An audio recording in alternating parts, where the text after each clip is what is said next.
Y para hablar de este tema que es importantísimo para el mundo laboral, ya está conectado con nosotros nuestro primer invitado. Él es Pablo Ocea, docente de investigador de la Facultad de Psicología, de la Universidad de Desarrollo. Pablo, bienvenido a Hora de Noticias. Sí, muy buenas tardes, espectadores de Pura Noticia. Pablo, ¿qué evidencia existe de que reducir la jornada a 42 horas mejoraría mental y físicamente la salud en ambas de los trabajadores de nuestro país? Sí, los estudios son controvertidos en el tema. Hay algunos que dicen que la reducción extrema de horas de jornada baja la productividad, se produce una especie de distrés, como de desatención, por decirlo así. Y otros estudios indican que el aumentar las horas también produce falta de productividad por fatiga. Entonces, hay cierto consenso en términos de que entre las 8 y 12 horas más o menos es el óptimo, y después de las 12 horas de trabajo se produce fatiga y eso aumenta el riesgo de accidentes, por ejemplo, por dificultades en la reacción, por agotamiento y todo este tipo de cosas. Ahora, últimamente el tema de la salud y de los riesgos laborales se ha ido cargando más hacia el tema de la salud mental. Ya no es tanto el accidente laboral, sino que de las licencias por enfermedad laboral, aproximadamente sobre el 72% hoy día son por salud mental. O sea, los problemas que tenemos tienen que ver con salud mental más que con condiciones específicas de jornada. Entonces, allí se instala el concepto de los riesgos psicosociales, dentro de los cuales, por ejemplo, una reducción de jornada podría apuntar al equilibrio trabajo-vida, por ejemplo. Pero depende, la gran pregunta es esta, si tienes más horas disponibles, ¿a qué las vas a dedicar? ¿Se las vas a dedicar a tener un segundo trabajo, por ejemplo? A tomar el auto y hacer, no sé, transporte de personas en ese tiempo. ¿O realmente las vas a dedicar a actividades que mejoren tu bienestar? Y ese es como el tema. Más que la Pablo, reducción ¿qué haces con ese tiempo? acláralo un poquito el término fatiga, porque nos viene a la cabeza varias cosas. O sea, al mediodía nos da fatiga estomacal, pero también aquí también podemos tener fatiga en laboral. O sea, creo que la palabra en sí nos deja como un poco ahí expectantes de qué se refiere, ¿no? La fatiga Claro, material, por ejemplo, que en el ser sí, humano sí, no bueno, de existe. hecho, es que, bueno, la fatiga muscular, y Ujú. ahí viene el término de fatiga, ¿no? Pero existe a nivel físico, cuerpo, digamos, agotamiento, existe a nivel cognitivo también, porque hay carga de trabajo cognitiva, y cuando hay sobrecarga cognitiva se produce también fatiga, desatención, confusión, dificultad para asociar cosas, y últimamente se ha producido un efecto nuevo, que es fatiga por trabajo emocional, que en el fondo viene siendo una forma de estrés que termina en burnout, en agotamiento, en las relaciones sociales, en las interacciones, en irritabilidad, en mal humor. Entonces también hay fatiga emocional, porque los trabajos también implican el controlar tus emociones y muchas veces el controlar las emociones de otros. Y se han disparado los índices de carga emocional en trabajos como la salud, por ejemplo, atención de pacientes, en los colegios, servicio público, e incluso llegan a agresión. Entonces, el tema de la agresión también, que se produce dentro de las organizaciones y en la atención de personas, es otro efecto de carga emocional en el trabajo que también te lleva a una forma de fatiga. Entonces, es un término bien amplio en realidad, pero sí viene de la fatiga de material y inicialmente de cansancio y agotamiento muscular. Y bueno, ahí también hay tratamientos y vacunas para eso, que es tratar de mantener hábitos saludables y practicar la química del antiestrés.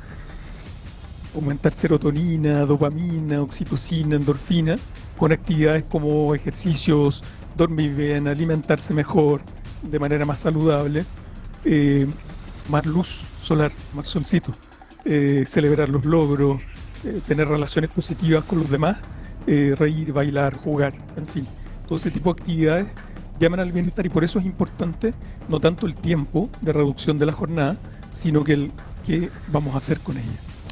Estamos con Pablo Sea, docente e investigador de la Facultad de Psicología de la Universidad de Desarrollo. Me cuelgo de la última parte de lo que dices, Pablo, de hacer un poco de actividad recreativa. Aquí vienen las pausas activas, ¿no? Sí, tanto las pausas activas como las escapadas de fin de semana. Las escapadas de fin de semana recrean un poco las vacaciones, ¿no? Que en donde se produce un estado de mejor equilibrio. Alcanzas un equilibrio con un poco como con la natura y con tus ritmos personales. Asimismo, las pausas, también hay estudios controvertidos con el tema de las pausas, pero normalmente uno tiene ciclos de actividad y de descanso, de atención, de dominancia hemisférica izquierda o derecha, que generan más facilidad para el procesamiento lógico en un momento y más facilidad para lo imaginativo en otro momento. Entonces, también en el trabajo, así como en los alumnos en los colegios tienen recreo, son útiles las pausas, y es útil también puede ser la pausa simplemente el ir a dar una vuelta y caminar, y detectar el momento en el que uno empieza a estar desatento, empieza a estar agotado, y de repente hay pequeñas señales que se pueden usar, como normalmente uno no respira igual no es parejo el foco de la respiración acá, sino que se carga más a una de las dos ventanillas, y eso está asociado al funcionamiento hemisférico. Entonces, si tienes más una tapada que otra, puedes identificar cuál es el hemisferio que está funcionando. Y si a eso se suma la sensación de cansancio, agotamiento, desatención, pues trata de ir y caminar un poco, dar una vuelta, anda al baño por último, y te refrescas un poco. Entonces, claro, que varios que ventilan bastante bien, porque son muchas las pausas activas al baño, ¿no? Y creo que ahí hay una malformación también de esas pausas. El estilo chileno de trabajo, pues, se estima más o menos que tenemos un 30% de jornada improductiva. Los estudios de tiempo-movimiento muestran que viene alguien a vender algo ahí a la empresa, y traen, no sé, algún producto, qué sé yo, un llamado telefónico, o googleando para vitrinear cosas.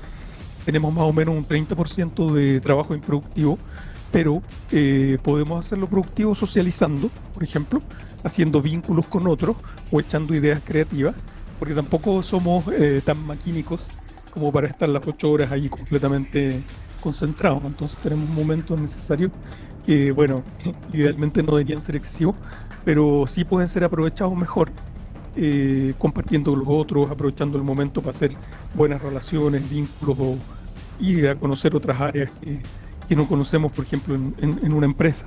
Entonces podemos jugarlos también, esos momentos de disipación que es una buena proporción de jornada, pero son necesarios también. Estamos con Pablo Sea, docente e investigador de la Facultad de Psicología de la Universidad de Desarrollo. Pablo, ¿hay sectores donde el impacto positivo o negativo sea más evidente en lo laboral? En la reducción de jornada. Ajá, sí, yo pensaría que puede pegar por el lado de la carga de trabajo misma, y por el equilibrio de la vida personal con el trabajo. Entonces, se supone que es trabajo de jornada ordinaria el que es afectado, y hay algunos turnos que a veces son los más duros que no son afectados, de manera que en algunos casos no toca, ¿no? Quizá en los trabajos que están sujetos a jornada y que sean más administrativos y que te impliquen esto de estar en el computador todo el día, interactuando de manera plana y sin usar tu cuerpo, solo mente conectada, el tener más tiempo disponible podría ser un factor facilitador o reductor de esa carga específica de trabajo. Pensaría que más por ahí, más que en los turnos, en los trabajos más operativos, donde el cuerpo está activo normalmente, podrías tener un poquito más de equilibrio. Y bueno, en aquellos que son más duros, que son jornadas extraordinarias, entiendo que no son afectados por este cambio. ¿Reducir la jornada puede influir en la motivación de los trabajadores, Pablo? existe un efecto anímico inmediato que es como de corto alcance, que es de, oh, gané algo, es como gané un bono o gané un beneficio eh, que, que es favorable, o sea, que se transforma en motivación y en interés y en... Ahora, sí, como decía, es importante cuidar en qué lo voy a utilizar, ¿ya? Porque si voy a estar en el taco ahí 2 horas y ahí se va a ir mi tiempo, esa motivación se va a perder rápidamente. Entonces, el aprovechar de instalar hábitos saludables en ese tiempo ganado podría ser un factor que mantenga esa motivación o ese ánimo inicial de decir, bueno, aquí ganamos un beneficio, ¿no? Porque de algún modo igual es visto por las personas como un yes, en realidad, un, una ventaja, un Considerando logro. la... Sí, lo entendí, perdón el redondeo. Considerando la realidad laboral de nuestro país, ¿cuáles serían los principales desafíos para implementar correctamente estas 42 horas que ya comienzan o comenzaron? Bueno, en muchos casos el tema de los acuerdos, ¿no? Es un desafío a lograr. Eh, sí, en este minuto es voluntad de la empresa el definir. En caso de un desacuerdo, significa que la empresa tiene el sartén por el mango de producir desacuerdos para luego zanjar, ¿no? Entonces allí el desafío también, no solo para los trabajadores de llegar a acuerdo, es de los directivos, de tener la voluntad de dialogar y de que finalmente la implementación de la medida no resulte a contrapelo, porque si no se pierde el efecto motivacional que se puede mantener y utilizar para beneficiar el compromiso con el trabajo, ¿no?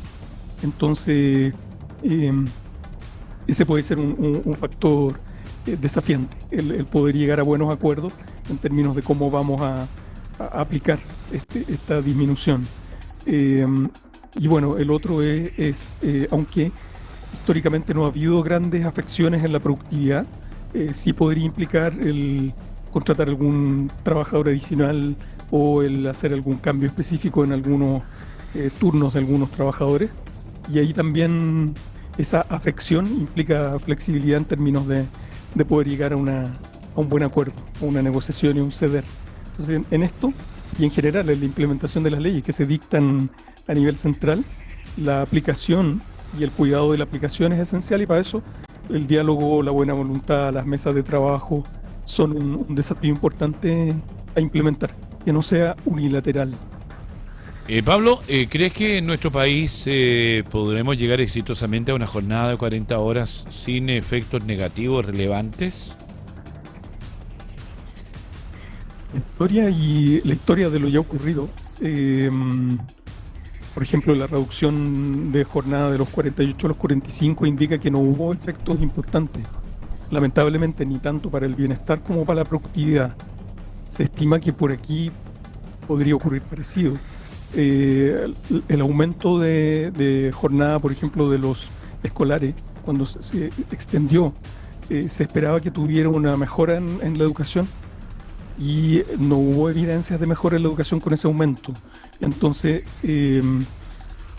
no hay claridad respecto de si realmente genera beneficios directamente o no los genera.